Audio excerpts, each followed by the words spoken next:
The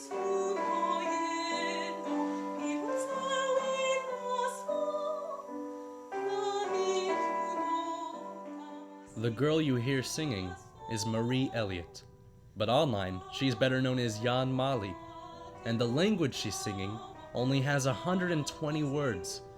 It's called Toki Pona, or, when translated to English, the language of good.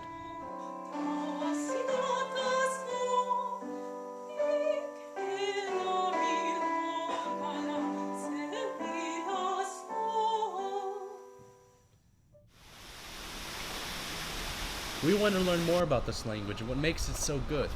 So, we flocked to a small meetup of speakers in the Dallas area.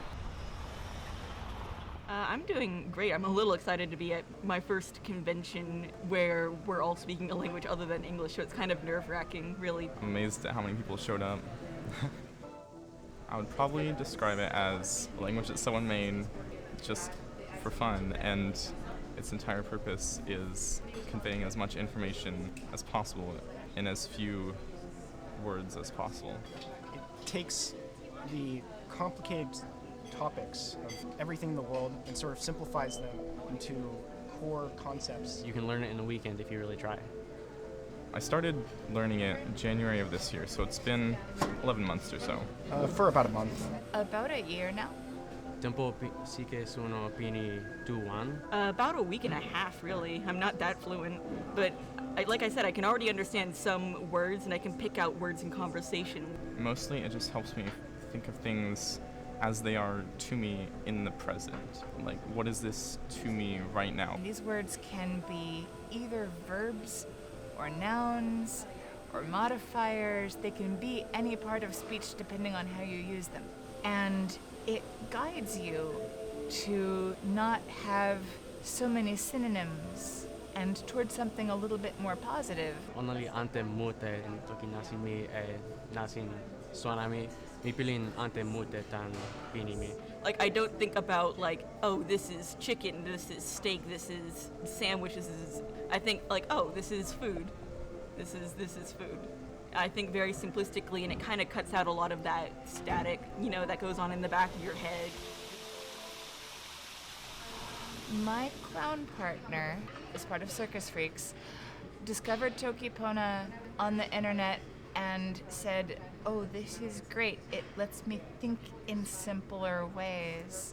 And then ended up teaching the rest of the clowns, putting a whole clown philosophy together. I first heard of it when I was looking at a YouTube series called Conlang Critic. Conlang Critic, yeah.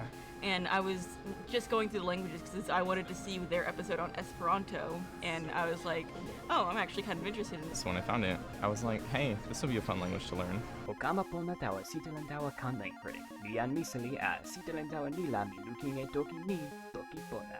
I'm gonna be... My name is Mitch Haley. I have the YouTube channel Conlang Critic, where occasionally I make a video where I look at a constructed language and I review it.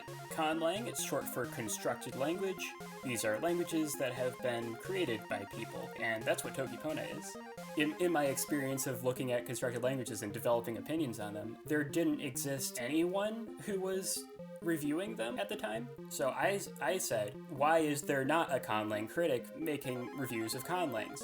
And as I said that, I said, oh, that's the name of what the first person who does this would be, right? And that turned into the Conlang Critic series, and a little bit in, I started getting people saying, hey, talk about Toki Pona, it's your favorite language, right? So I made a video about Toki Pona. Personally, it took me like a week to learn it, and only a couple months later, I was confident enough in my abilities to try to start teaching others.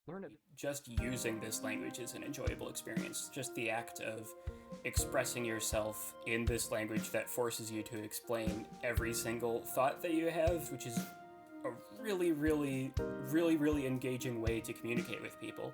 Well, Toki Pona, one of the most unique things about it is how you have to combine words to get new words. Like, just earlier when we walked in here, I had to think of a word for menu, but Toki Pona, being such a simple language, doesn't have a word menu.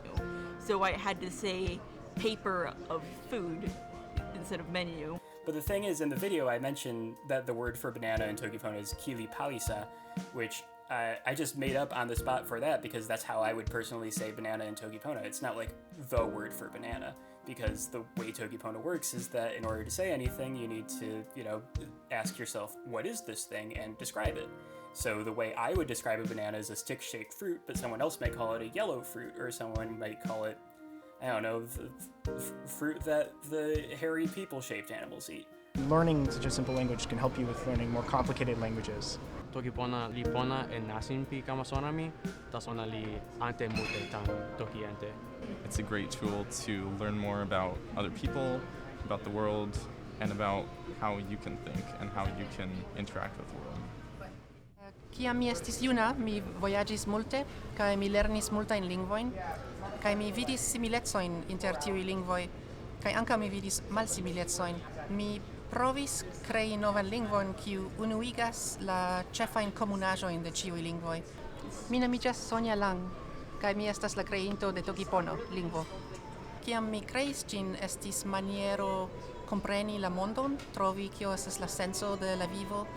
Hodiaŭ mi ĉefe uzas Toki Ponon, kiam mi vojaĝas kaj renkontas homojn, kiuj lernis Toki Ponon post mia kreado de ĝi, kaj mi provas interkonatiĝi kun kiel eble plej multe da tokiponistoj.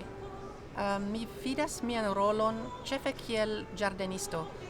Mi metis la unuan semon de Toki Pono, kaj mi ne volas tro doni akvon al la planto, mi ne volas doni tro da trudon.